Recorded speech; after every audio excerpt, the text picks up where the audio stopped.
Deixe o Senhor construir a casa.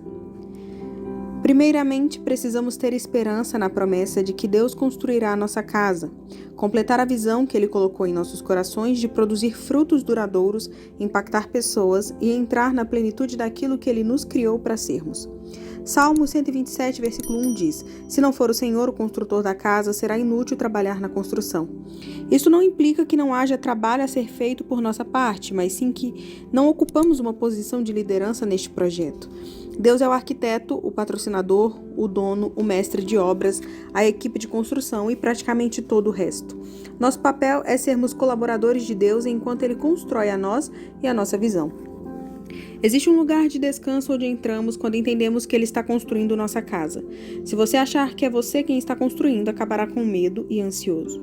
O Senhor insistiu comigo com esse assunto no começo do meu ministério. Ele constantemente me dizia para me afastar e deixar que Ele construísse o meu ministério. O Senhor também me mostrou um princípio nas Escrituras sobre a natureza do esforço humano e o que isto produz em nossas vidas. Estes esforços pertencem ao que a Bíblia chama de domínio da carne. A vida do cristão deve funcionar apenas no domínio do Espírito, não da carne. João 1, versículos 12 e 13 diz: Contudo, aos que o receberam, aos que creram em seu nome, deu-lhes o direito de se tornarem filhos de Deus, os quais não nasceram por descendência natural, nem pela vontade da carne, nem pela vontade de algum homem, mas nasceram de Deus.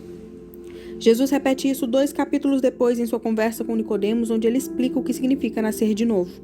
O que nasce da carne é carne, mas o que nasce do Espírito é Espírito. João 3,6.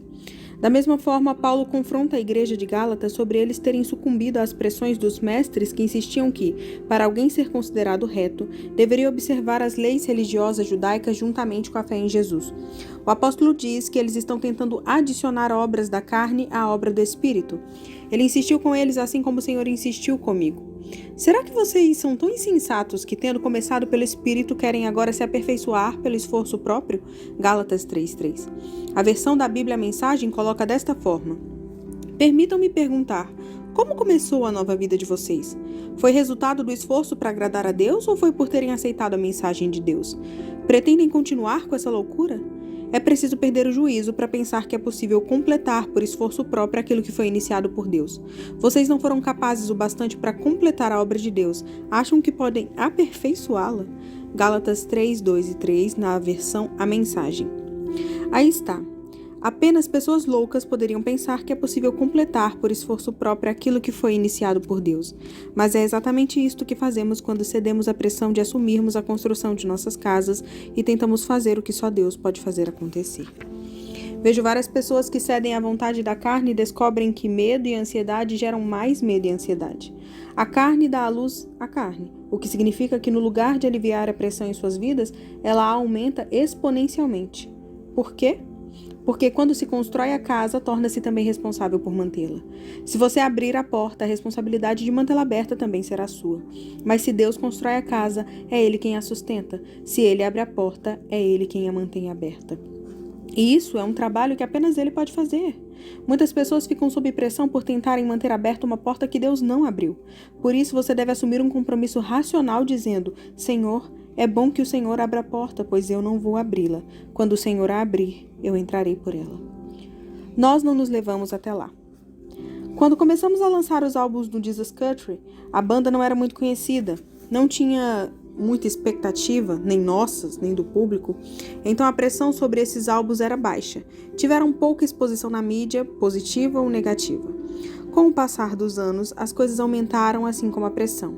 Agora, quando lançamos um álbum, muito mais pessoas o ouvem e têm opiniões sobre ele. A enxurrada de elogios e críticas que chegam até nós é sufocante. Não é tão bom quanto o anterior? Só isso? Não me impressionou. Acho que eles estão vendidos. Eles só pensam em dinheiro agora. Sofremos muito mais pressão hoje em dia com relação à opinião das pessoas, se irão gostar ou comprar nossos álbuns, do que sofremos com os nossos primeiros trabalhos. Mas não importa quão intensa esta pressão se torne, eu sempre retorno ao mesmo lugar de descanso. Eu simplesmente me lembro de que não tenho ideia de como chegamos aqui, exceto por termos seguido a Jesus. Por que eu me sentiria pressionada a fazer algo para me manter aqui, diferente do que fiz para chegar aqui? A banda Jesus Country começou com uma equipe de louvor do grupo de jovens que eu pastoreava na igreja Bethel. Kim Walker, Chris Kislala e Melissa Hall lideravam um louvor em nossas reuniões semanais e conferências de jovens. Começamos a encontrar Deus de forma muito significativa durante o louvor e eu pensei, precisamos gravar isso.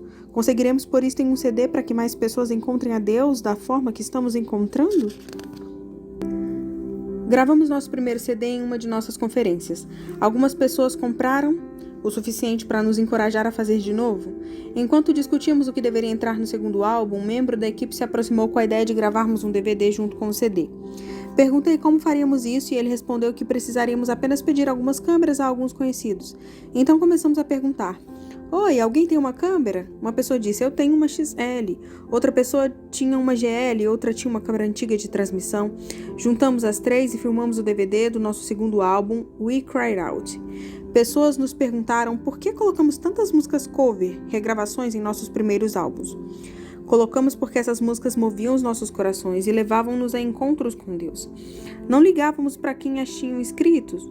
Phil Wickham, Hillsong United, Chris Tomlin, John Mark Macmillan. Se nós encontrássemos Deus através de uma canção, queríamos que outras pessoas também experimentassem isto. Quando estávamos decidindo a lista de músicas que entrariam no We Cry Out, Kim sugeriu uma música de John Mark Macmillan, How He Loves. Pouco tempo depois que lançamos o CD e o DVD, ouvimos dizer que alguém havia posto o vídeo da Kim cantando How He Loves no YouTube.